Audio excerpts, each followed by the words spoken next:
दोस्तों, पुराने समय की बात है। किसी नगरी में एक युवक रहा करता था। वह युवक बहुत ही शर्मीला था। वह इतना शर्मीला था कि जब भी उसके सामने कोई नया आदमी आकर खड़ा हो जाता तो वह उससे बात तक नहीं करता था। यहाँ तक कि जिन्हें वह जानता था, पहचानता था, उनके साथ भी बात करने में बहुत शर्माता था। अपनी समस्या के कारण वह बहुत परेशान रहता था, क्योंकि वह अपने जीवन में कुछ भी नहीं कर पा रहा था। धीरे धीरे समय बीतता रहा और समय बीतने के साथ इस युवक की शर्माने की आदत भी बढ़ती चली गई, जिसके कारण वह और ज्यादा तनाव में रहने लगा, परेशान रहने लगा, उदास रहने लगा। उसे ये समझ नहीं आ रहा था कि वह अपनी समस्या से किस तरह छुटकारा पाए। उसके घर वाले भी अब उसकी इस समस्या को लेकर बहुत चिंतित रहने लगे थे। वह सोचते थे कि इसका क्या होगा, यह अपने जीवन में कुछ कर भी पाएगा या नहीं। जब भी वह किसी काम के लिए जाता तो लोग उसके सीधेपन का फायदा उठाते, उसे परेशान करते। वह कुछ बोल भी नहीं पाता था, जिसके कारण उसे कोई भी कुछ कह देता और वहां से चला जाता। इन सब परेशानियों की वजह से उसका मन किसी भी काम में नहीं लगता था। वह हर काम को कुछ ही दिनों में छोड़ दिया करता था। उसके मन में बहुत कुछ चल रहा था। उसके मन में विचारों के तूफान उठ रहे थे। वह बहुत कुछ कहना चाहता था, अपने विचारों को दूसरे के सामने रखना चाहता था। अपनी इस आदत के कारण वह किसी से कुछ भी नहीं कह पाता था। वह अंदर ही अंदर घुटता जा रहा था। सारे विचार, सारी बातें उसके मन पर हावी हो रहे थे, लेकिन वो कभी भी किसी से अपने मन की बात नहीं करता था। जब वह छोटा बच्चा था तो लोग उसे पसंद करते थे, उसकी इस आदत को लोग सराहते थे। लेकिन जब वह बड़ा हो गया, युवा हो गया, तो यही आदत उसकी परेशानी का कारण बन गई। वो युवक अपनी इस आदत से छुटकारा पाना चाहता था। वह चाहता था कि लोगों से अपनी मन की बात खुलकर कह सके। वह जो कुछ करना चाहता है, जो कुछ कहना चाहता है, वह सबसे खुलकर कह सके। लेकिन जब भी कोई दूसरा उसके सामने आता तो उसकी जुबान मानो खुलती ही नहीं थी। यहाँ तक कि वह अपनी माता पिता से भी ठीक से बात नहीं कर पाता। अपने कुछ मित्रों के अलावा अपने मन की बात किसी से नहीं कर पाता था। जब भी वह किसी बात का जवाब देता तो लोग उसकी हंसी उड़ाते, उसका मजाक बनाते। लोग कहते, आज तो तेरे मुंह में जुबान आ गई है। यह समस्या दिन ब दिन बढ़ती चली जा रही थी। एक दिन जब उसके पिता ने उस युवक को दूसरों के सामने शर्मिंदा होते हुए देखा तो बहुत क्रोधित हो गया और अपने बेटे को खरी खोटी सुनाने लगा। उन्होंने उसे इतना डांट दिया कि वह लड़का बहुत ज्यादा उदास हो गया और वहां से बिना कुछ कहे वहां से चला गया। शाम हो चुकी थी और अब तक उनका बेटा घर नहीं लौटा था। माता और पिता दोनों बड़े ही चिंतित थे। वह अपने बेटे को वापस घर पर देखना चाहते थे, लेकिन यह लड़का तो भागते भागते पहाड़ की चोटी पर जा पहुंचा था। वहां से नीचे की ओर झांक रहा था और ईश्वर से कह रहा था, हे भगवान, आपने मुझे ऐसा क्यों बनाया? लोग मेरा मजाक उड़ाते हैं, लोग मेरी हंसी करते हैं।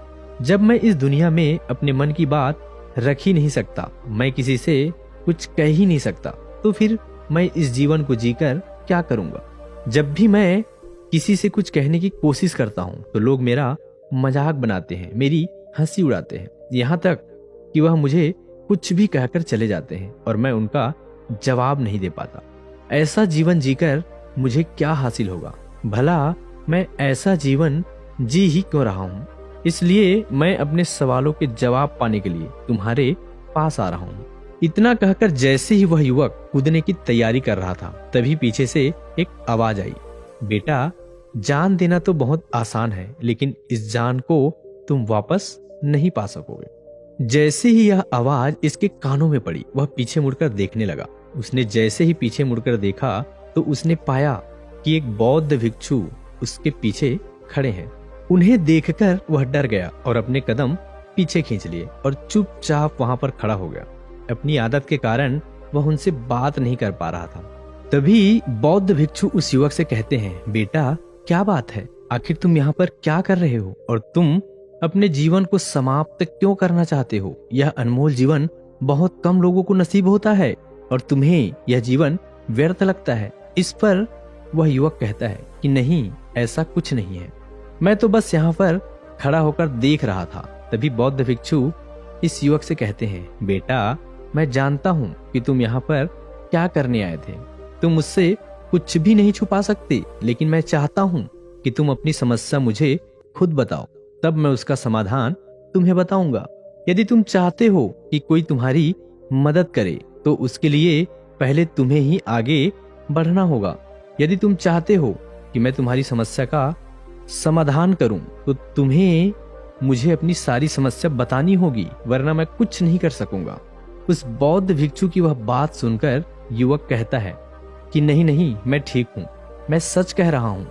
इस युवक की बात सुनकर बौद्ध भिक्षु इस युवक से कहते हैं, ठीक है बेटा, यदि तुम नहीं चाहते कि मैं तुम्हारी मदद करूं तो कोई बात नहीं, मैं तुम्हारी बात पर विश्वास कर लेता हूं।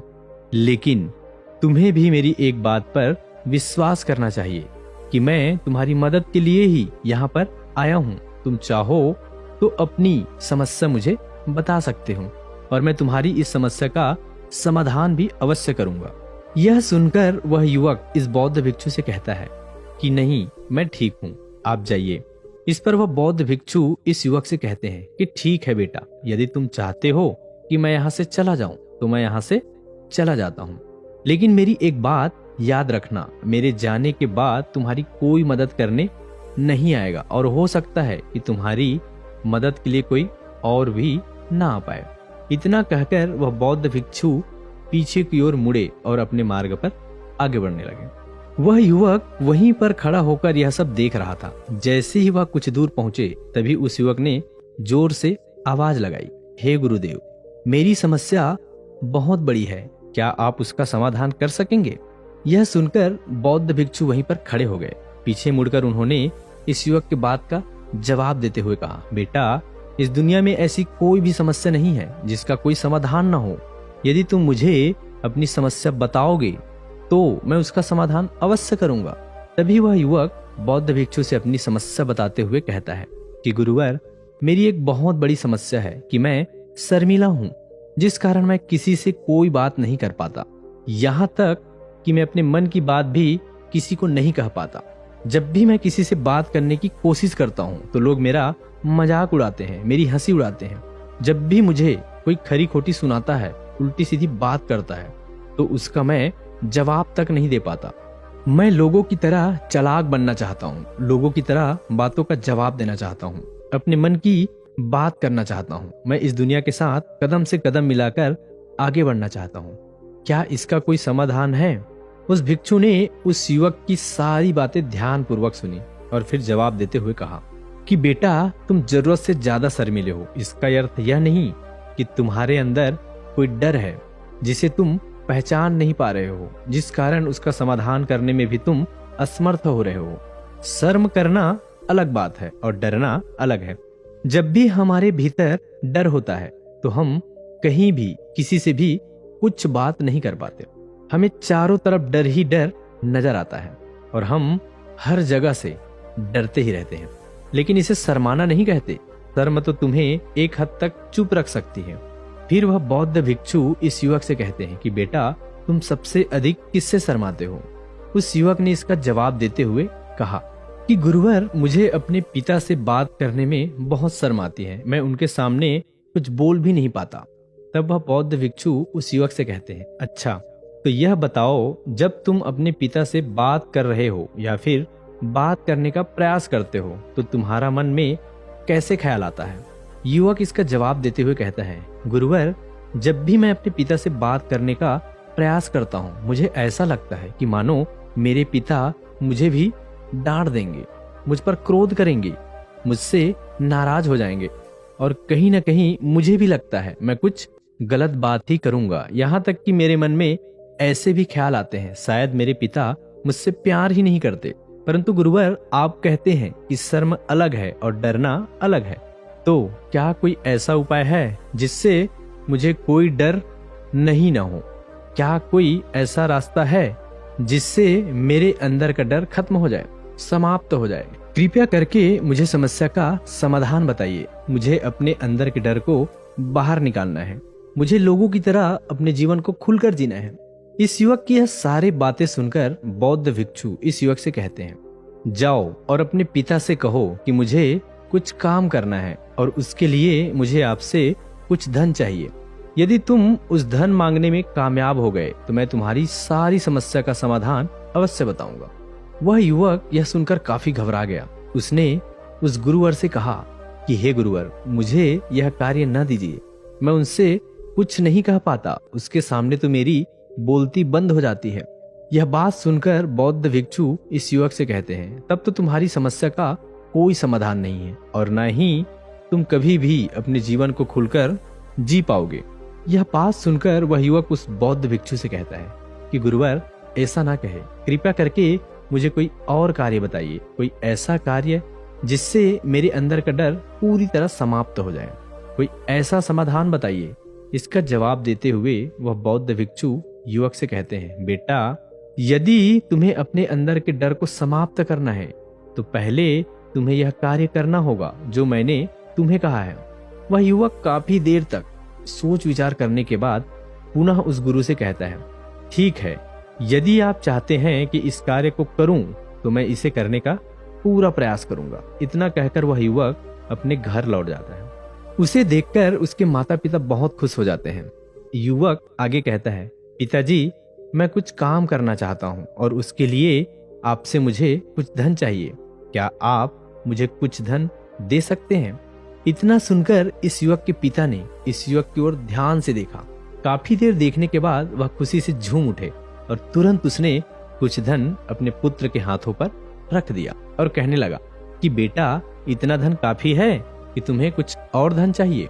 इसके जवाब में वह युवक अपने पिता से कहता है कि नहीं पिताजी, इतना काफी है, मैं इतने में काम चला लूंगा।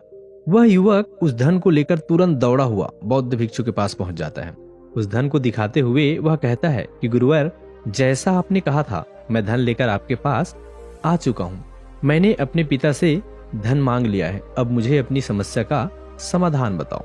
तभी बौद्ध भिक्षु इस युवक से कहते हैं, अरे इतनी जल्दी क्या है, अभी तो तुम्हें मेरे लिए एक और काम करना है, तब मैं तुम्हारी समस्या का समाधान तुम्हें अवश्य बताऊंगा। यदि तुम मेरे लिए इस कार्य को पूरा नहीं कर सके तो मैं तुम्हें तुम्हारी समस्या का कभी भी समाधान नहीं बताने वाला। यह सुनकर वह युवक उस बौद्ध भिक्षु से कहता है कि गुरुदेव, अभी तो मैंने आपके लिए काम किया है, अभी आप मुझे एक और काम करने के लिए कह रहे हैं। तब वह बौद्ध भिक्षु उस युवक से कहते हैं कि हाँ, तुम्हें मेरे लिए एक और काम करना होगा।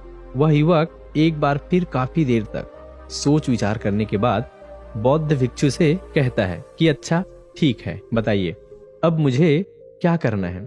इसके जवाब में बौद्ध भिक्षु इस युवक से कहते हैं कि यह जो धन तुमने अपने पिता से मांगा है, इस धन को वापस अपने पिता को लौटा दो और साथ साथ यह भी कहना कि पिताजी, मैं अभी काम नहीं करना चाहता, लेकिन जब समय आएगा तो मैं यह धन आपसे वापस ले लूंगा और उससे अपना काम पूरा करूंगा।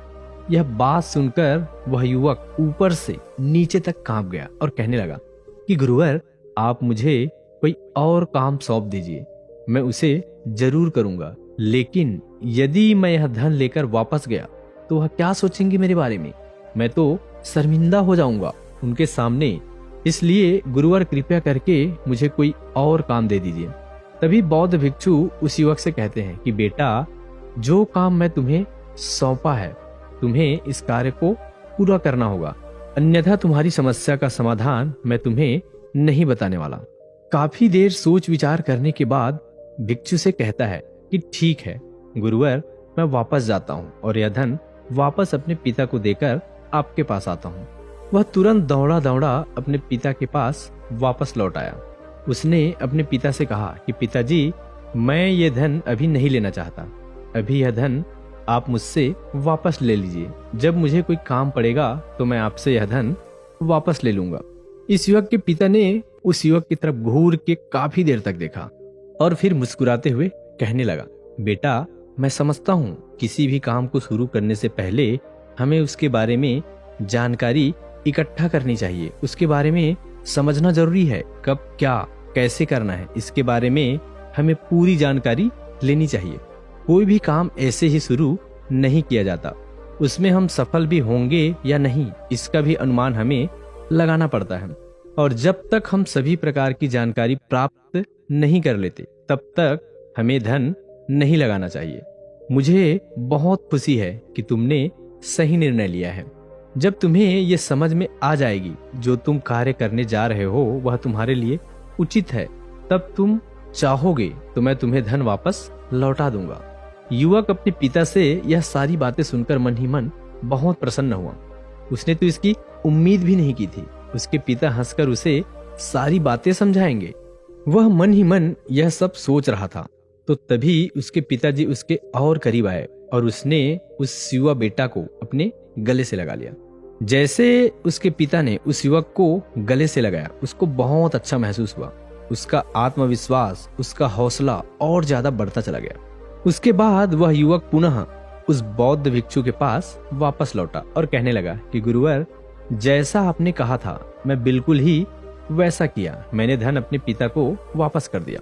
अब तो कृपया करके मुझे मेरी समस्या का समाधान मुझे बता दीजिए।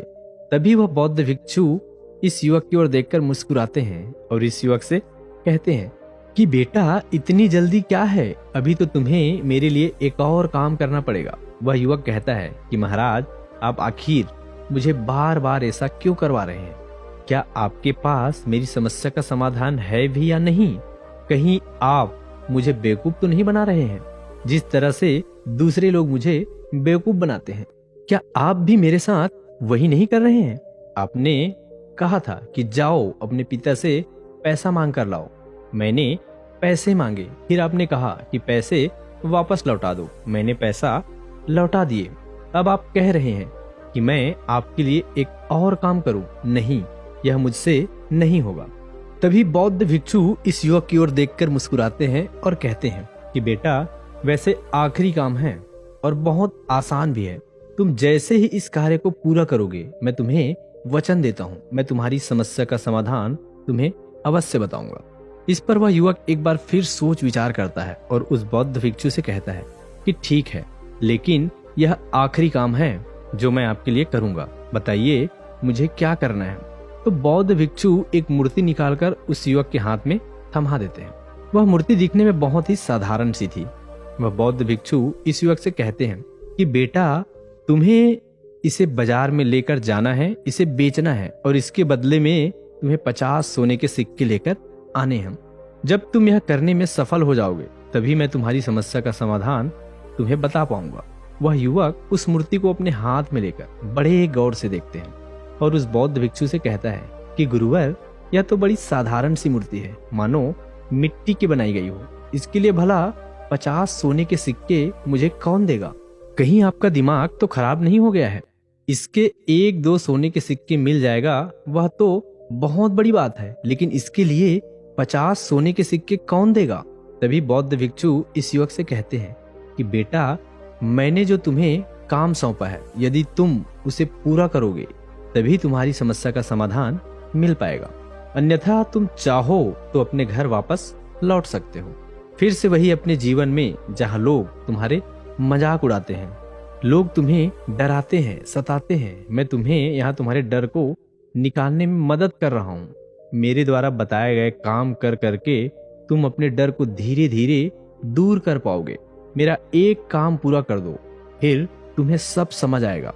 वह युवक उस बौद्ध भिक्षु की बात सुनकर मन ही मन विचार करता है, मुझे तो मेरी समस्या का समाधान किसी भी हालत में चाहिए। इसलिए उस मूर्ति को उठाकर वह बाजार की ओर चल पड़ता है। बाजार पहुंचकर वह उस मूर्ति को लेकर एक जगह चुपचाप खड़ा हो जाता है और इंतजार करने लग जाता है। कोई आएगा और उस मूर्ति का भाव पूछेगा, तब वह उस मूर्ति के लिए 50 सोने के सिक्के की मांग करेगा। देखते ही देखते काफी समय बीत गया, लेकिन अभी तक उसके पास कोई भी आदमी नहीं आया। उसने अपने आसपास देखा तो लोग अपने सामान को चिल्ला चिल्ला कर बेच रहे थे, लेकिन अभी तक उसके पास कोई भी आदमी नहीं आया। उसने अपने आसपास देखा तो लोग अपने सामान को चिल्ला चिल्ला कर बेच रहे थे, जोर जोर से आवाज लगा रहे थे। उसने भी सोचा कि यदि मुझे इस मूर्ति को बेचना है तो मुझे भी जोर जोर से आवाज लगानी चाहिए। इस युवक ने चिल्लाना शुरू कर दिया, लेकिन वह इतनी जोर से नहीं चिल्ला रहा था। उसकी आवाज उसे खुद भी सुनाई नहीं दे रही थी, तो भला उसकी आवाज दूसरों को कैसे सुनाता, जिस कारण कोई भी व्यक्ति उसके सामान को खरीदने के लिए उसके पास नहीं आया। धीरे धीरे शाम का समय हो चुका था और उस आदमी को यह डर था कि बौद्ध भिक्षु वहां से चला ना जाए, अन्यथा उसे अपनी समस्या का समाधान कौन देगा। तब उसने चिल्लाना शुरू किया कि 50 सोने के सिक्के में यह मूर्ति ले लो। उसके आवाज सुनकर लोग उसके पास आने लगे और उससे यह सवाल करने लगे कि इस मूर्ति में ऐसा क्या है जो तुम इसके लिए 50 सोने के सिक्के मांग रहे हो। इसके अंदर कुछ तो खास हो, ऐसा होगा। युवक काफी देर सोच विचार करने के बाद कहता है, नहीं, मुझे नहीं पता, मैं तो इस मूर्ति को यहाँ बेचने आया हूँ। तभी उसमें से एक युवक उससे कहता है, अगर ऐसी बात है तो इस मूर्ति को कोई खरीदने वाला नहीं है। आखिर इस मूर्ति में ऐसा क्या खास है जिसके लिए तुम सोने के सिक्के मांग रहे हो? यह तो तुम्हें बताना ही पड़ेगा। धीरे धीरे कई लोग उसके पास आए और सभी ने बस एक ही सवाल किया, आखिर इस मूर्ति में ऐसा क्या खास है, ऐसी क्या बात है जिसके लिए तुम सोने के सिक्के की मांग कर रहे हो। उस युवक ने उससे बातचीत की, उन्हें समझाने की कोशिश की, लेकिन कोई भी उस मूर्ति को 50 सोने के सिक्के देकर खरीदने के लिए तैयार नहीं था। वह निराश हो गया था, उसे कुछ समझ नहीं आ रहा था कि वो क्या करे। तभी उसने बाजार में देखा कि कुछ लोग अपने सामान की खासियत बता रहे हैं, उसे बेचने के लिए उसके खास खास बातों के बारे में लोगों को बता रहे हैं। यह देखकर उसने भी सोचा, मुझे भी इस मूर्ति की खासियत लोगों को बतानी चाहिए। उसने फिर एक बार जोर से आवाज लगानी शुरू की कि समस्या का समाधान निकालने वाली है मेरी गुरु की इकलौती मूर्ति, जो इस दुनिया में केवल एक ही है। जिसके पास भी यह मूर्ति होगी उसके घर में कोई समस्या नहीं होगी। यह मूर्ति उस समस्या का समाधान अवश्य करेगी। यह सुनकर लोग उसके पास पहुंचने लगे और उससे यह सवाल करने लगे, क्या सच में यह मूर्ति जिसके पास होगी उसके पास कोई समस्या नहीं आएगी? क्या सच में यह सभी समस्याओं का समाधान करती है? इसका जवाब देते हुए वह कहता है कि हाँ, यह सभी समस्याओं का समाधान करती है। अनेक वर्षों तक मेरे गुरु ने इस मूर्ति का ध्यान किया है। इस मूर्ति में अद्भुत शक्तियां हैं। मेरे गुरु ने जो भी अपने जीवन काल में आध्यात्मिक शक्तियां प्राप्त की, वह सब इस मूर्ति के अंदर समाहित है, क्योंकि उन्होंने इस मूर्ति का ध्यान किया था। चाहे कोई भी समस्या हो, कैसी भी समस्या हो, कैसी भी परिस्थिति हो, आपको उसका समाधान अवश्य मिलेगा। अगर किसी को मेरी बात पर विश्वास नहीं है तो कोई भी मुझसे इस मूर्ति का दुगना दाम वसूल कर सकता है। अगर यह मूर्ति अपना कार्य नहीं करती है, आपकी समस्याओं का समाधान नहीं करती है, तो यह रहा मेरा पता। मेरे पते पर आकर इसे वापस करके इसकी दुगनी दाम मुझसे वसूल कर सकते हैं। इतना सुनने के बाद अभी मूर्ति सबको चाहिए थी। इस मूर्ति के दाम लगने लगे। कोई उसे 200 सिक्के के सोने देना चाहता था, कोई 400 सोने के सिक्के, तो कुछ 600 सोने के सिक्के। मूर्ति की कीमत लगातार बढ़ती जा रही थी। जैसे जैसे लोगों को पता चलता जा रहा था कि यह मूर्ति लोगों की समस्याओं का समाधान करती है, लोग उसे किसी भी कीमत पर खरीदने के लिए तैयार हो गए थे। और वह युवक और आत्मविश्वास के साथ और जोर जोर से चिल्ला रहा था, लोगों को उस मूर्ति के बारे में समझा रहा था। अब उसके मन में कोई डर नहीं था। वह लोगों को उस मूर्ति के बारे में पूरा आत्मविश्वास के साथ बिना घबराए मूर्ति की खासियत बताने में लगा हुआ था, जिसके कारण लोग अब उस पर भरोसा कर रहे थे और वह भरोसा लोगों की नजरों में नजर भी आ रहा था। जैसे जैसे अंधेरा होता गया, लोगों की भीड़ मानो कम होने का नाम ही नहीं ले रही थी। लोग उस मूर्ति को खरीदना चाहते थे। इस युवक ने जोर से आवाज लगाई कि मुझे क्षमा करे, यह मेरी गुरु की मूर्ति है और मैं इसे नहीं बेचना चाहता। इतना कहकर वह युवक इस मूर्ति को लेकर खाली हाथ वापस आ गया और उन गुरुवर के पास पहुंचकर कहने लगा कि हे गुरुवर, आपका बहुत बहुत धन्यवाद। इस मूर्ति ने मेरी समस्या का समाधान कर दिया। मुझे समझ में आ गया कि मेरी समस्या क्या थी। हालांकि इसे बेचकर तो मैं आपके लिए सोने के सिक्के नहीं ला पाया, लेकिन मुझे मेरी समस्या का समाधान अवश्य मिल गया। आपका बहुत बहुत धन्यवाद। इस बात को सुनकर बौद्ध भिक्षु उस युवक से कहते हैं कि बेटा, मैंने तुम्हारी समस्या का समाधान नहीं किया, तुमने तो खुद ही अपनी समस्या का समाधान किया है। अपनी समस्या तुमने खुद ही समझ ली है। तुम्हारे मन में हजारों सवाल थे, मैं यह करूंगा तो लोग क्या कहेंगे, मेरे बारे में क्या सोचेंगे। यदि मैं अपना मुंह खोला तो लोग मेरे पर हंसेंगे, यदि मैं मुंह खोला तो कुछ गलत ही बोलूंगा। ऐसे बहुत से डर तुमने अपने मन में पाल रखे थे, लेकिन इस मूर्ति को बेचने के दौरान उन हजारों लोगों का सामना किया, उनके सामने खुलकर अपनी बात रखी, उनके सामने खुलकर वह कहा जो तुम्हें कहना था, तो तुम्हारे मन का डर खुद ही समाप्त हो गया। युवक अपने गुरु की बात सुनकर गुरुवर से कहता है कि गुरुवर, आप सही कहते हैं, डर का सामना करने से ही डर खत्म होता है। जितना हम डर के बारे में सोचेंगे, हम उतने ही ज्यादा डरते चले जाएंगे। हम किसी भी काम की शुरुआत नहीं कर पाएंगे। लेकिन अगर हम एक कदम आगे बढ़ा देते हैं तो वह डर हमारे अंदर से खत्म हो जाता है, सारे शंकाएं मिट जाती है, सारे सवाल खत्म हो जाते हैं। इसलिए यह विचार मत करो कि लोग क्या कहेंगे, जो कहते हैं कहने दो, यह सब पीछे छोड़ दो और खुद पर विश्वास करो, क्योंकि दुनिया का तो काम है कहना। तुम अच्छा करोगे तब भी दुनिया कहेगी और बुरा करोगे तब भी कहेंगे, लेकिन सिर्फ मन की सुननी है, अपने मन में विश्वास बनाकर रखना है। अगर आप किसी ऐसे आदमी को जानते हो जो खुलकर अपनी बात नहीं रख पाता है, दूसरों के सामने शर्माता रहता है, अपने विचारों में डूबा रहता है, तो यह वीडियो उन लोगों के साथ जरूर शेयर करें। तो मिलते हैं अपनी अगली कहानी में, तब तक के लिए अपना ध्यान रखें। धन्यवाद।